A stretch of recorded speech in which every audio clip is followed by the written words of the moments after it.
Hello everyone! Today I want to show you my Brian May guitar setup. I'm gonna go through all my rig. I'm gonna show you how it works. I'm gonna try to be as clear and straightforward as possible because, as maybe you've noticed, English is not actually my main language, but I can try. So yeah, first of all, this is my guitar. This is the guitar I use in every video. It's the VMG Super from Brian May Guitars, but it has actually been converted by Woody Thomas at Red Special Conversions.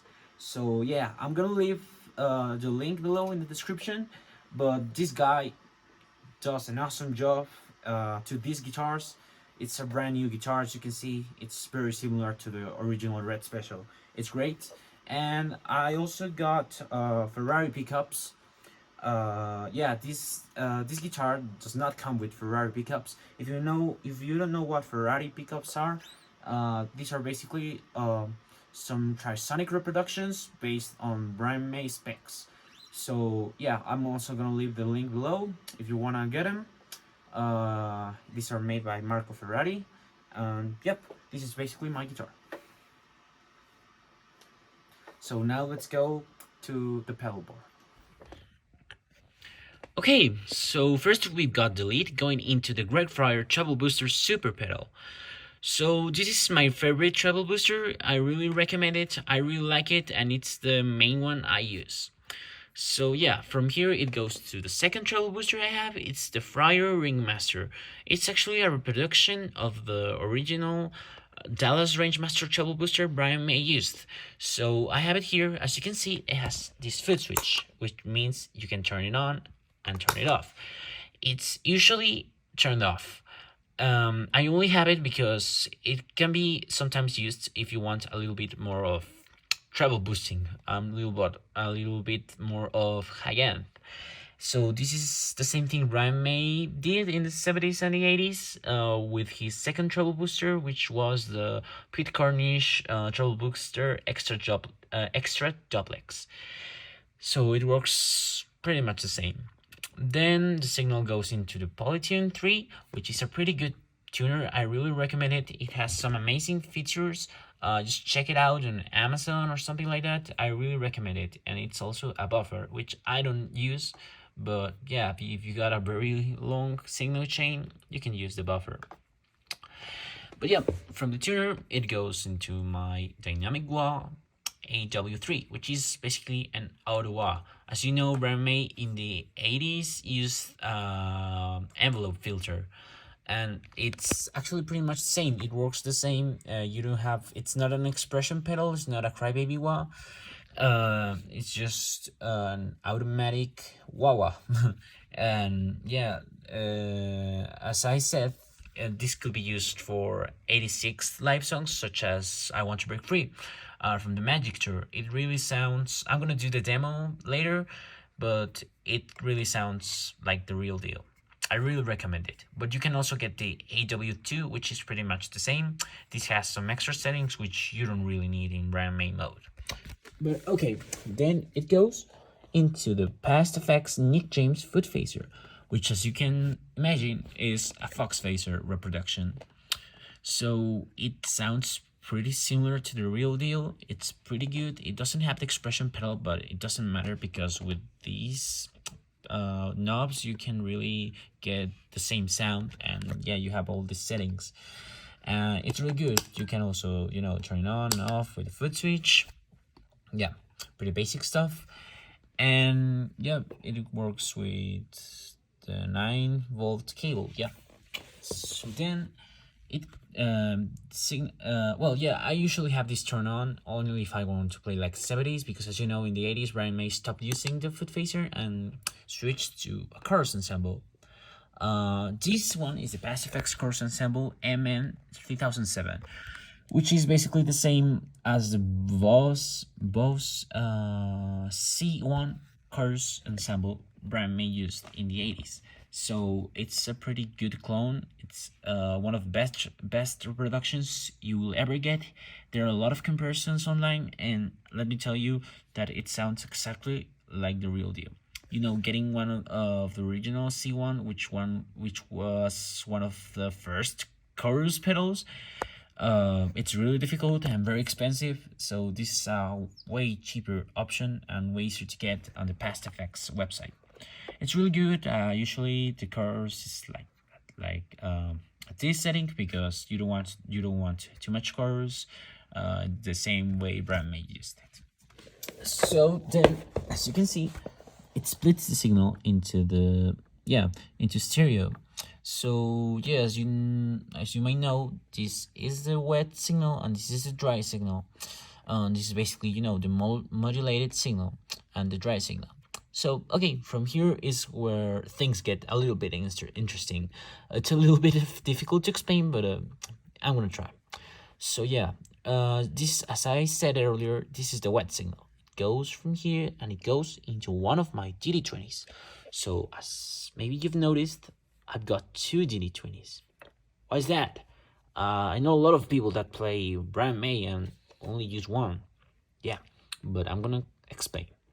Okay, so first of all, the reason I use two is because I don't need a splitter. As you can see, I don't have a splitter in my pedal board. These two split my signal perfectly. I might get a little bit of ground noise, but I don't think it's too annoying for me. But anyways, so it goes into the A input, the wet signal, and it only goes from B output into my left amp. So now, okay, I'm gonna explain real quick as I go through this. I'm also going to explain my amps. So yeah, I've got a MV50 AC Voxx amp.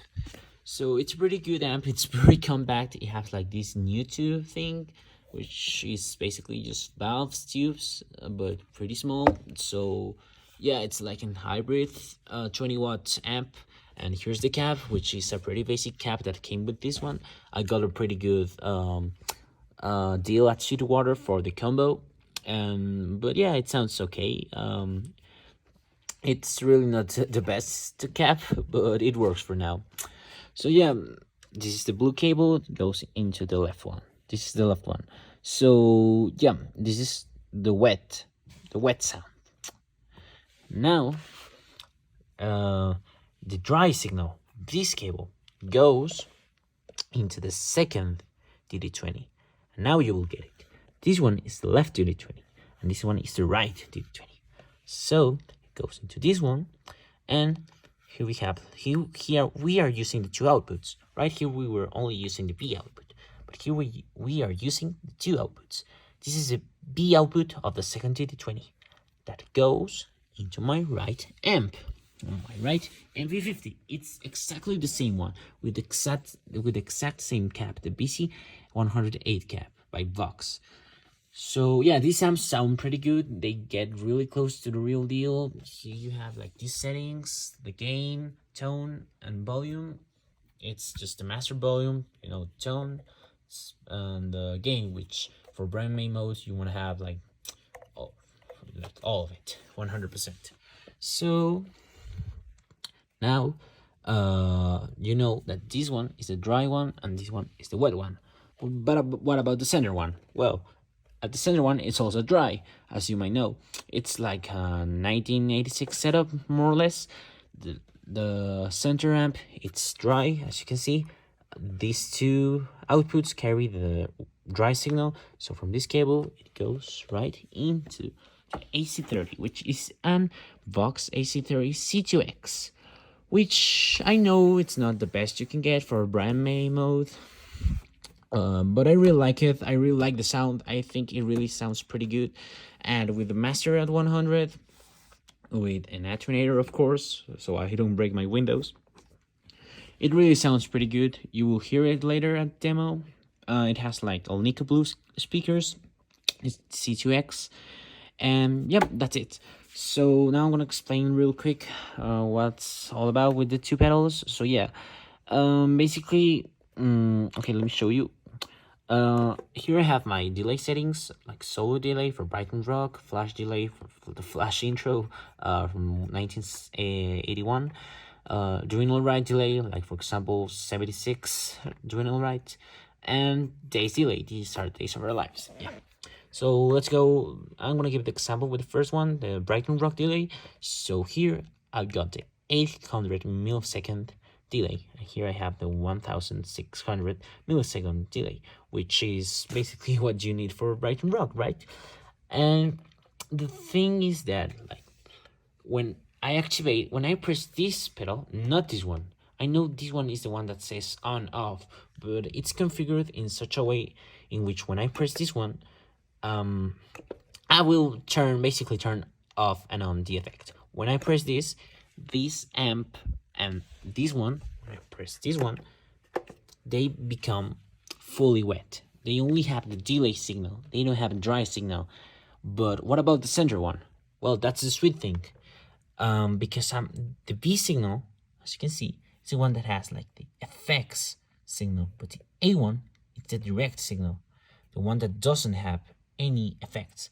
So this is the A output that goes into the center one. So that means that this one has delay, this one does not, and this one also has delay. 800, no delay, 1600. That's basically it. Okay, so now let's go to the demo.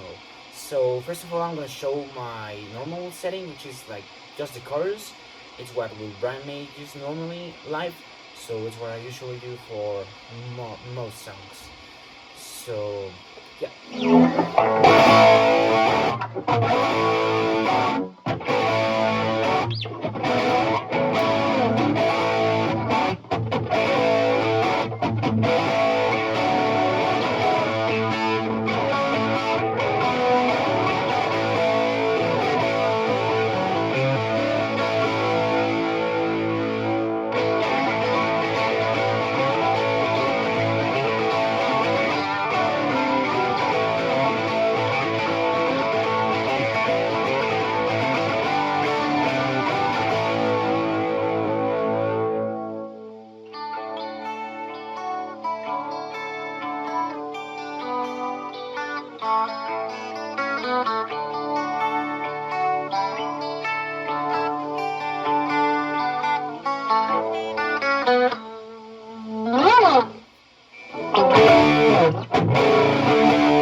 It's basically just the chorus. I only have the treble booster and the chorus activated. That's basically it for now. So yeah, now I'm gonna go ahead and turn off the chorus and enable the Foxx phaser, the flute phaser, Nick James flute phaser, and this is how it sounds.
now I'm gonna show the audio wall, the AW3.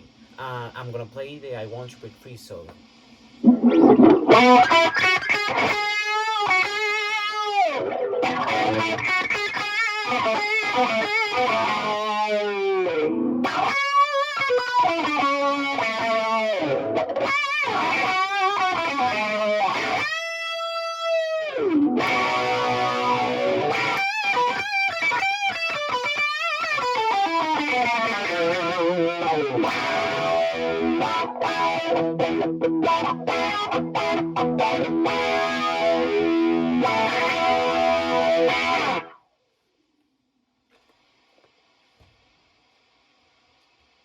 Now let's go to the final effect that I want to show you, and it's the delay. So I'm going to activate both of them with the Brighton rock setting, and yep, this is how it sounds.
As you can see, two clear delays, two clean and clear delays, and just a dry signal going out from the AC30, and the other signals just going out from the left and the right, and that's it. So that's basically it. I hope you enjoyed it. If you want me to upload more of these kinds of videos where I explain through these kinds of stuff, just let me know in the comments. Maybe in the future when I upgrade this, I will make another video.